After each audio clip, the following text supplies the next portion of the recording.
Bienvenidos un día más, ya estamos con todos ustedes aquí como siempre en nuestra alquería y créanme que tenemos como siempre muchas ganas de venir semana tras semana a estar con todos ustedes y contarles, bueno, pues todo lo que buenamente podemos de nuestras calles, de nuestros edificios, de nuestros templos, de nuestros monumentos, de tantas historias que tenemos que contarles de aquí de nuestro municipio y como siempre gracias a el valor documental que tiene nuestro querido cronista oficial don Manuel Domínguez. Ya saben que en los últimos días, o las últimas semanas, estamos concretamente aquí, en este marco incomparable como es la Iglesia Mayor, conociéndola desde dentro.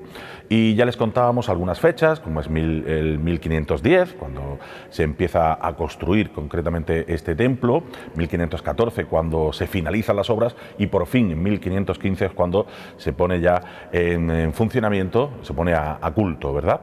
La verdad es que ya hemos ido descubriendo un poquito de los entresijos, ¿no? de esta iglesia, como decimos en los últimos programas, pero hoy queremos dedicarle sobre todo a esta nueva fase, ¿no? digamos ahora sí, esta nueva parte de la iglesia, como es la nave de crucero, esta cruz concretamente que tenemos aquí.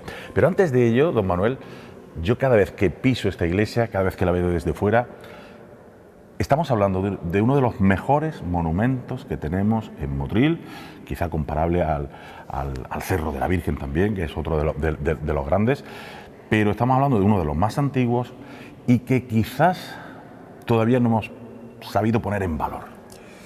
Sí, efectivamente, o reconocerle el valor. Lo dices muy bien, es decir, este es el monumento más antiguo que tenemos en Motril. Como decía muy bien, es un monumento que se hace, una iglesia que se hace en 1510, empieza la obra, se termina en 1514 y estamos hablando de un edificio de un gran valor histórico.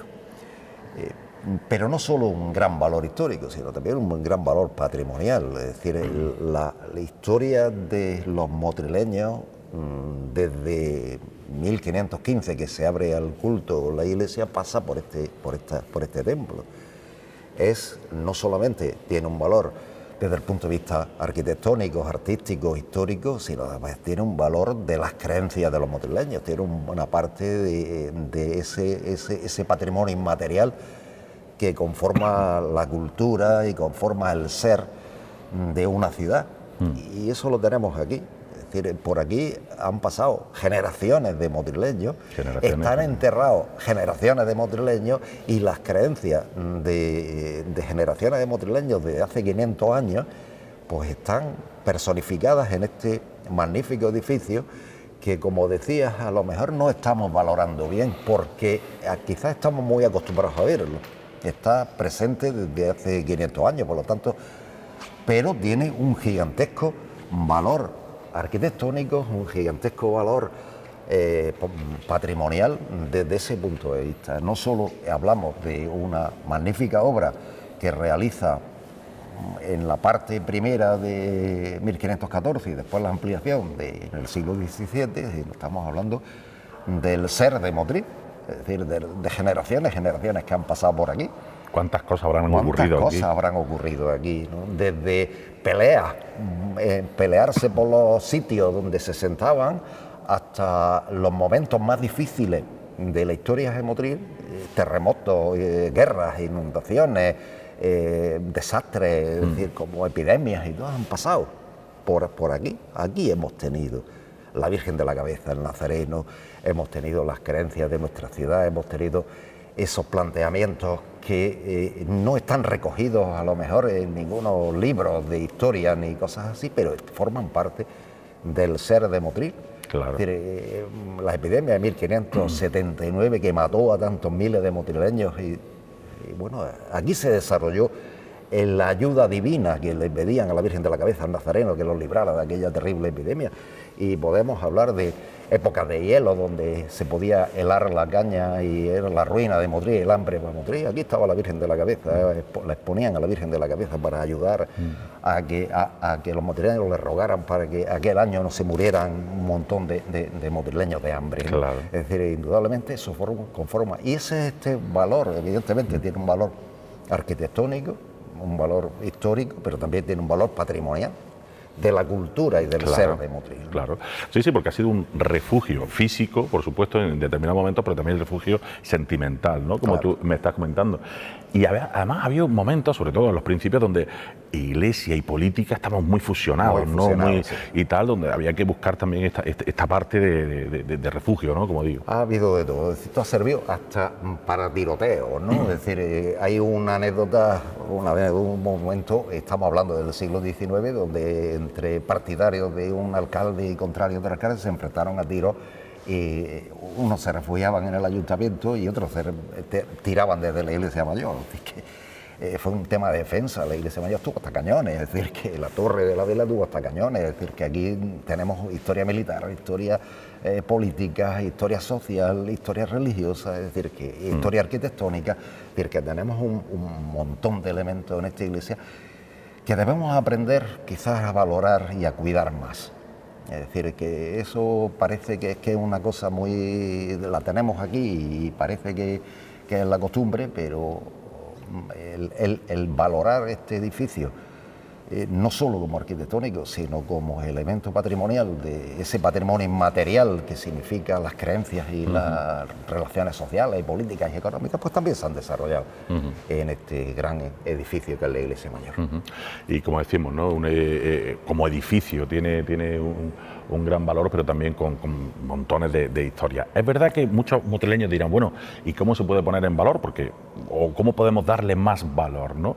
Porque tiene cierto dinamismo, ¿no? A la hora a nivel de iglesia, abrirse, ¿no? A todos los motrileños. Pero ¿qué podríamos hacer para que realmente...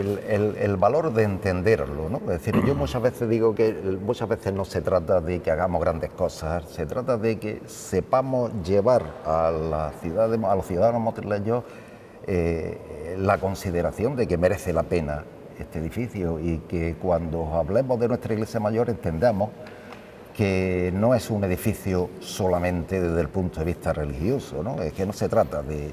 Empezó más como fortificación, ¿no? Además recordamos que ya lo hablamos en su día, que empezó como fortificación defensiva. ¿Cuántas generaciones de motrileños se han enterrado aquí? Claro. Es decir, cuántos elementos digamos, de las propias relaciones familiares están personificados entre estos muros, ¿no? Es decir, y eso es lo que tiene un gran valor. Y a lo mejor tenemos que difundirlo más. ¿Y cuántos municipios le gustaría tener? Tantos edificios tenían un edificio mudéjar como este, ¿no? Claro, tan claramente mudéjar. Ajá. Bueno, pues iremos hablando también de todas esas historias, porque ya han visto que en el paso del tiempo han ocurrido muchas cosas. Muchos recuerdan sobre todo el famoso polvorín, famoso porque todavía existen algunas fotos, ¿no? Donde tenemos la destrucción de algunas de las cámaras fundamentales de esta iglesia, etcétera. Pero son muchas las historias que han ocurrido aquí. Y a nivel físico, hablábamos de que el edificio es claramente mudéjar y que está en una planta de cruz latina, ¿no? Sí, ese es el desarrollo.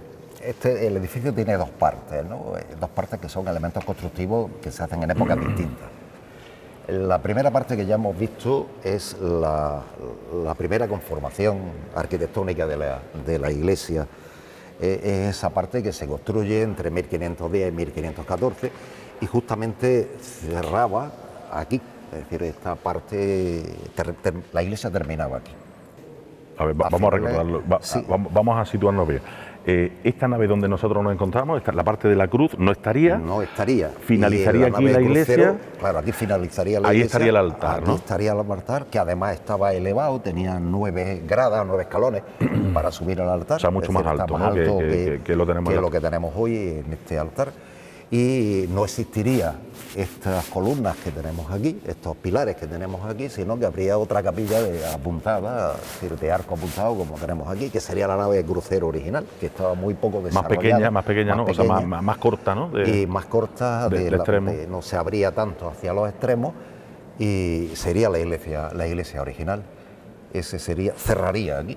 Decían que los documentos antiguos dicen que cerraba aquí la iglesia y esto era de aquí hasta la nave de crucero, hasta la hastial, hasta el fondo de la iglesia, sería la iglesia original. Esta iglesia original la levanta uno de los religiosos más importantes que hemos tenido en Motril. Fue el encargado del arzobispado de la construcción de la iglesia, que fue el vicario Gonzalo Hernández de Herrera. que fue uno de los vicarios más importantes de Motril, porque además no solo fue el encargado de construir la iglesia mayor por parte del arzobispado, sino también fue el encargado de construir las murallas de Motril en 1528. Se le encarga Gonzalo Hernández de Herrera. Se ha conservado su testamento, se conserva su testamento, y cuando se murió hace su capilla de enterramiento seguramente en la puerta, lo que hoy es la puerta que da a la Plaza de la Libertad, donde está eso originalmente. Al lado del coro, ¿no? En la parte derecha. Y debió ser su capilla de enterramiento. Gonzalo Hernández de Herrera fue todo un personaje. Sus capellanías que fundan Motril fueron muy importantes. Él consiguió tener una gran fortuna desde el punto de vista de tierras y tal, y después fundó 2 capellanías para la eternidad, que después desaparecieron, pero el vicario Gonzalo Hernández de Herrera fue uno de los grandes personajes y el encargado por parte del arzobispado de la construcción de la iglesia. ¿Qué año estamos hablando entonces cuando ya se fabrica? 1514 se termina la iglesia, termina la obra, y 50 años después, aproximadamente, finales del siglo XVII, Motril empieza a crecer, seguramente por el tema de la caña de azúcar, y empieza a crecer, y los motrileños de entonces empiezan a pensar que la iglesia es muy pequeña. Acordaros que la iglesia no solamente tiene un punto de vista religioso, sino que tiene un punto de vista de prestigio para la ciudad. Claro. Evidentemente la ciudad tiene que tener pues un templo adecuado a su riqueza y a su capacidad y a su grandeza, ¿no? Y empiezan a pensar que había que ampliar la iglesia. Y entonces van a decidir con el ayuntamiento, con ayuda del arzobispado, van a decidir la ampliación de la iglesia. Y hacen esta nave de crucero, es decir, lo que hacen es añadir a la cabecera, es decir, terminada la iglesia, otra nave más. Para ello tienen que derribar, pues seguramente aquí habría algunas casas, seguramente, y en aquella esquina de la nave, de lo que hoy es la nave de crucero, habría otra torre, como la Torre de la Vela. Eran 2 torreones que estaban a caballero, es decir, estaban en diagonal, y entonces derribaron para hacer esta nave de crucero. Esta nave de crucero se le encarga por parte del arzobispado y seguramente el Ayuntamiento de Motril y la fábrica de la iglesia, es decir, la propia iglesia, se le encarga a uno de los arquitectos más famosos que había en Granada en aquella época, que era Ambrosio de Vico. Ambrosio de Vico. Que es uno de los arquitectos más importantes, que es el autor también de la iglesia de Almuñécar y también, sobre todo, más conocido por la iglesia de Santa María de la Alhambra. Es el mismo arquitecto el que hace prácticamente una réplica, ¿no? Tenemos aquí prácticamente una réplica. Prácticamente una réplica. Es decir, él desarrolla este proyecto de construcción de esta nave de crucero distinto a cómo es el resto de la iglesia. Claro, el resto de la iglesia es un gótico mudéjar y aquí, a partir de aquí, renacimiento. Y lo hace pues con una nave de crucero rectangular, más grande, más ancha, y los brazos están mucho más extendidos hacia la parte de la Plaza de la Libertad y hacia la Plaza de España. Plaza de España. Hace un gran edificio que además, en vez de coronarlo, es decir, lo cierra con bóveda vaída y con esos grandes arcos fajones que son ya de medio punto en vez de apuntados como son el resto de la iglesia. Correcto. Es decir, y transforma la antigua capilla mayor, hace 2 arcos de medio punto con ese pilar en medio para crear otras 2 capillas en lo que había sido la antigua. Para darle continuidad a lo que venía siendo. Para darle continuidad, pero lo hace de manera distinta. Si podemos apreciar que los arcos de las antiguas capillas son apuntados y estos 2 arcos que desarrolla Ambrosio de Vico ya son arcos de medio punto, arcos semicirculares, que es lo que se llevaba con el Renacimiento. Este diseño arquitectónico de la nave de crucero está muy conseguido. Lo hace a través de 2 arcos, 2 pilares torales, como son estos 2, que son de piedra, que lo hace un cantero de Motril, y abre un pilar toral, y pilar toral, y sobre ello elabora esta bóveda vaída, se llama bóveda vaída porque no es de semicircular, sino está un poco más rebajada, y establece un elemento muy interesante desde el punto de vista arquitectónico. Y además, como estamos en el Renacimiento, ya no es una iglesia con poca luz, sino que se le abre muchas ventanas, de manera que la nave de crucero tenga muchísima más iluminación que lo que tenía la antigua nave que se había hecho en 1514, que se había terminado en 1514. Es mucho más iluminado.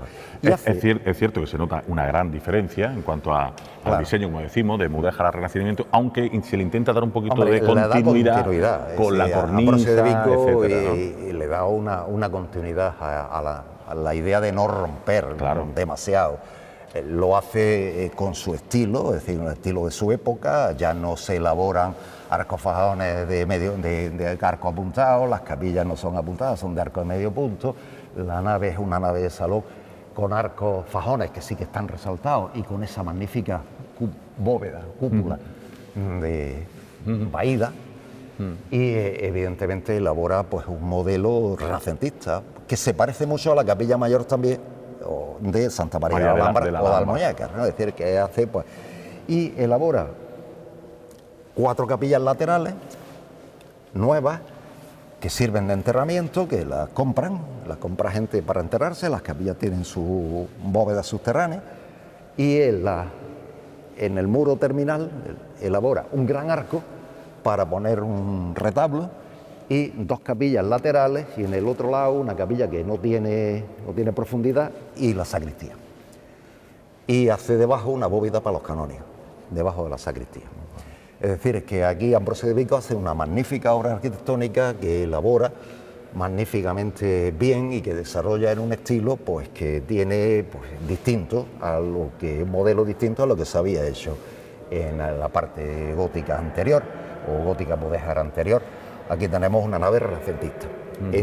Lo ilumina muy bien, lo ilumina en cada brazo del crucero, 3 ventanas en la parte superior y los óculos y las ventanas del fondo, que permite dar una iluminación mucho más clara. Con lo cual él consigue otra aparte cosa de tener más. luz, el realce a la parte más principal, lógicamente, de la iglesia. Claro, ¿qué consigue? Pues que toda la visión, la luz, en la arquitectura la luz tiene una gran importancia.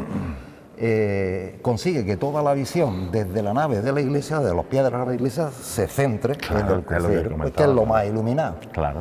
Con lo cual la visión es desde el fondo hacia el crucero, de manera que el crucero y por supuesto el gran arco que abre para el retablo sea el punto fundamental de esta construcción que hace Ambrosio de Vico con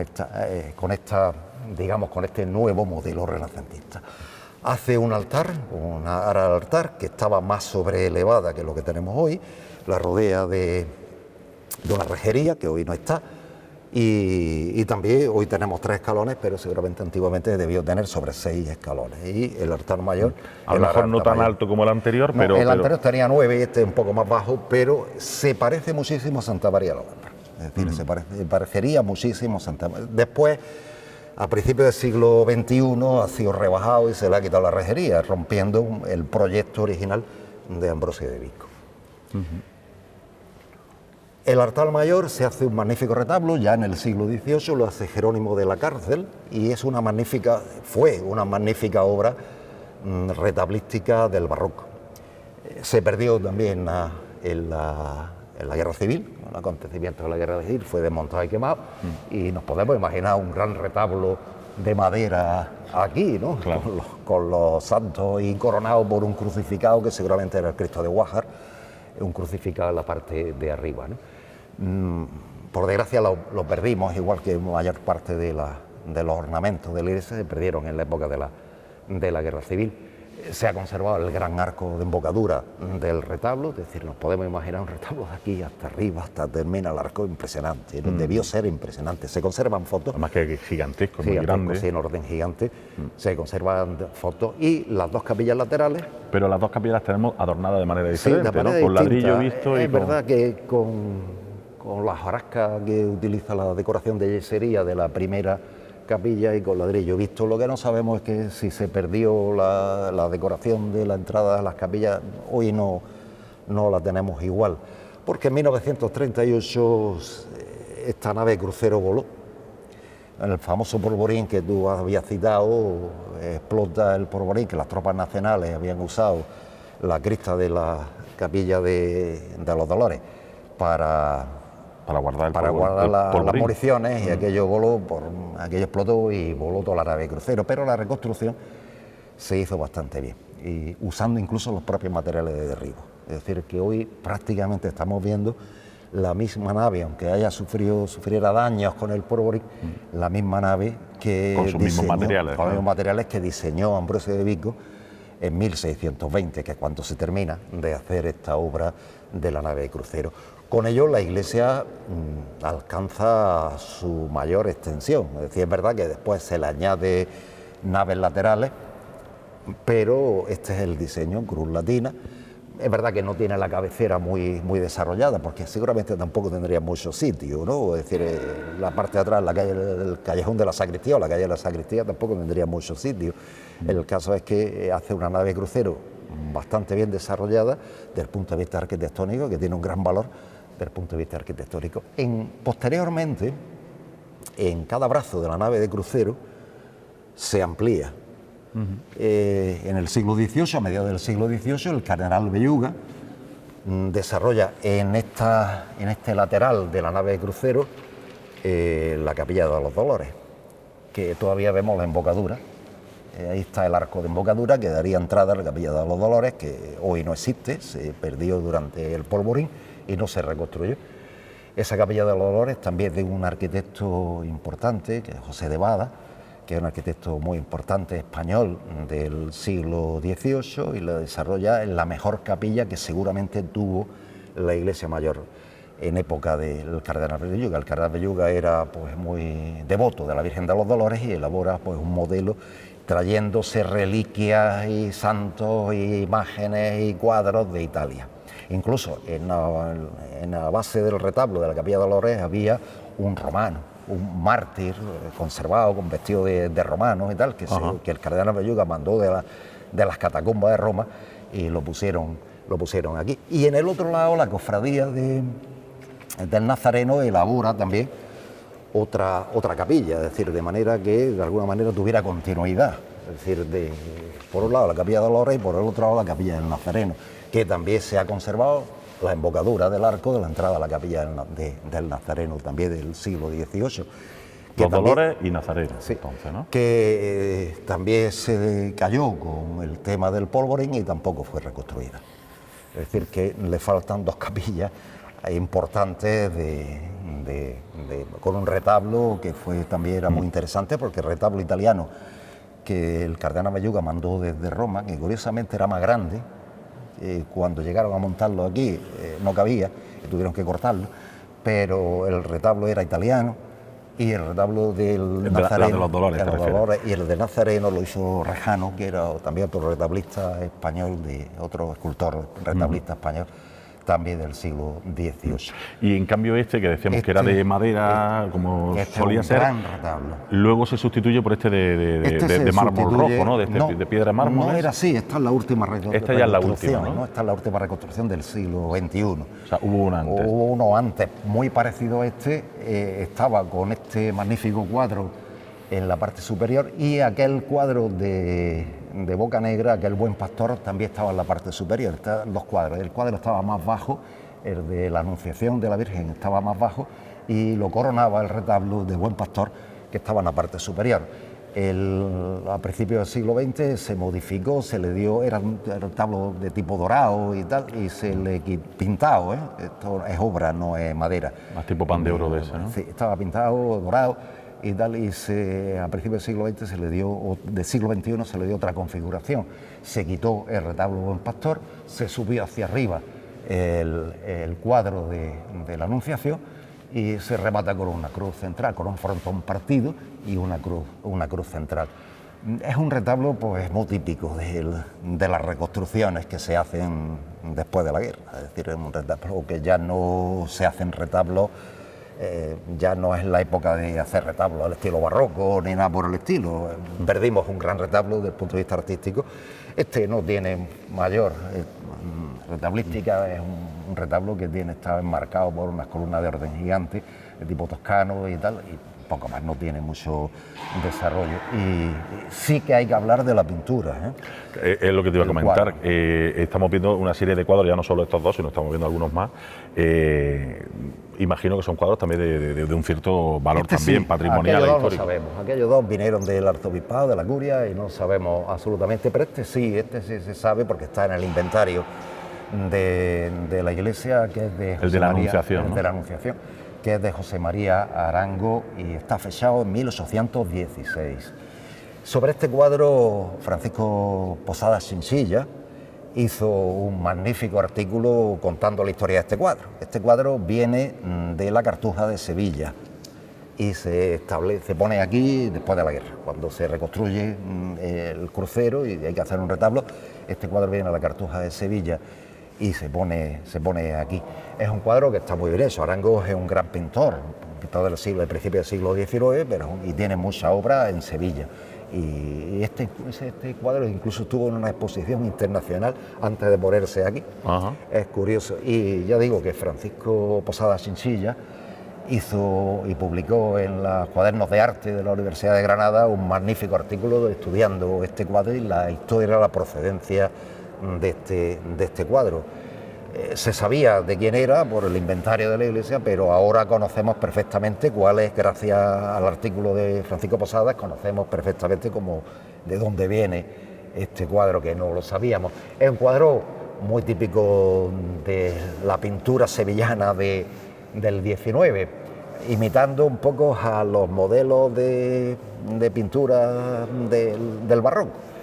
Es un momento en el cual el ángel San Miguel se le aparece, o San Gabriel, perdón, San Gabriel. se le aparece a la Virgen para anunciarle que va a ser madre de Dios. Es el momento y ahí lo tenemos, ¿no? Es una especie de salón. Se ve en la parte de abajo la solería de la casa, se ve la Virgen apoyada en una mesa, abajo tiene el cesto de costura con el lienzo que aparece abajo, la Virgen María está arrodillada y el ángel está en el acto de anunciarle a la Virgen que va a ser madre de Dios. El fondo se abre con una cortina, está en una composición diagonal y se abre el cielo con angelotes, con ángeles en aquella época. Es un cuadro que está muy bien hecho, es decir, que desde el punto de vista artístico es un buen cuadro, una buena pintura. El marco es el original, seguramente el marco también es de principio del siglo XIX, cuando está fechado el cuadro de Arango, y evidentemente conformó ese primer retablo, que lo coronaba, que es un buen pastor, que por el inventario podemos saber que es de Bocanegra, que es un pintor granadino otro de los también del grandes. siglo XVII, otro pintor, de los grandes pintores granadinos del XVII. Y que en un principio también estaría ahí. Sí, en la parte superior. El Estaría cuadro por estaba más encima abajo, de- aquí había un encima. manifestador que también se ha quitado, un manifestador copulado, con cúpula, y el cuadro estaba más para abajo y la parte superior lo coronaba el otro cuadro de Bocanegra. Pero se modificó a principios del siglo XXI, se modificó este retablo del altar mayor de la iglesia. De todas maneras, sigue siendo un magnífico retablo, el cuadro es de una gran calidad y evidentemente conforma la imagen que tenemos de la capilla mayor de nuestra iglesia. Ese cuadro conforma la imagen que tenemos de los madrileños que hemos vivido y que no vivimos anterior a 1936, ¿no? De todas maneras, este gran retablo que hubo de Jerónimo de la Cárcel aparece en alguna bibliografía como uno de los mejores retablos que había en la provincia de Granada, ¿eh? Claro. Es decir, el que tuvimos, que se destruye por desgracia en la época de la guerra. Que imagino que ese retablo también era calcado a lo mejor al de la Alhambra. Jerónimo de la Cárcel es un artista, un retablista granadino también, no tiene mucha obra, o por lo menos yo no conozco muchas cosas de él, pero sí que es verdad que aquí elabora un modelo de retablística magnífico, es decir, un grandísimo retablo barroco, se conservan algunas fotos, ¿no? Y a mala, que es grandísimo, es decir, que debió tener un volumen bastante importante. Yo me gustaría citar, esto es el presbiterio de la iglesia, ¿no? Y este es el transepto, la nave crucero transepto. Citar que también a los pies de la iglesia tenemos ahora mismo la tumba de don Salvador, que fue el párroco y vicario de Motril, pues indudablemente de los años 30, 40, 50 hasta los 60, cuando muere, que evidentemente fue uno de los grandes personajes de la historia de Motril contemporánea, de don Salvador. A más de uno nos bautizó. Claro, digo, todavía hay mucha gente que se acuerda de él. Más de uno claro nos bautizó don Salvador. Pero aquí también se enterró Tomás de Aquino y Mercado, entre otros muchos personajes seguramente. Y en el lado del presbiterio, es decir, en este lado, a los pies del altar, se enterró Tomás de Aquino y Mercado, que fue el primer historiador de Motril, que muere en 1650 y se enterró aquí. Es decir, que aquí tenemos muchos personajes de la historia de Motril están enterrados en esta iglesia mayor. Qué fantástico. Pues aquí lo vamos a dejar, sabiendo que está aquí don Tomás de Aquino y Mercado, y hablaremos un poquito más de don Salvador Huerta, porque todavía hay mucha gente que le mantiene, por supuesto, el recuerdo de magnífica persona, ¿no?, que era nuestro municipio, y también, pues eso, precisamente de enterramientos que hay aquí. Vamos a ir conociendo muchas más cosas de esta iglesia mayor. Empezábamos diciendo de que hay que ponerla en valor, o reconocer, mejor dicho, el valor que tiene este monumento motrileño en todas sus vertientes, a nivel histórico, patrimonial, etcétera, etcétera, y qué mejor manera de que ustedes conozcan perfectamente toda la historia. Por eso nosotros se la vamos desgranando poquito a poco. Así que la semana que viene recordaremos un poquito esto, recordaremos que teníamos ahí la capilla del Nazareno, que teníamos los Dolores, que este fantástico retablo, esta fantástica nueva nave de crucero, ahí ya en el siglo XVII, ¿verdad? Y bueno, y otras muchas cosas que van a ir descubriendo y que nosotros intentaremos meternos en los entresijos también, como digo, de este fantástico monumento. Así que hasta la semana que viene, que volveremos como siempre aquí en la Alquería, y yo creo que aquí mismo, en la Iglesia Mayor de la Encarnación. Hasta la próxima. Adiós.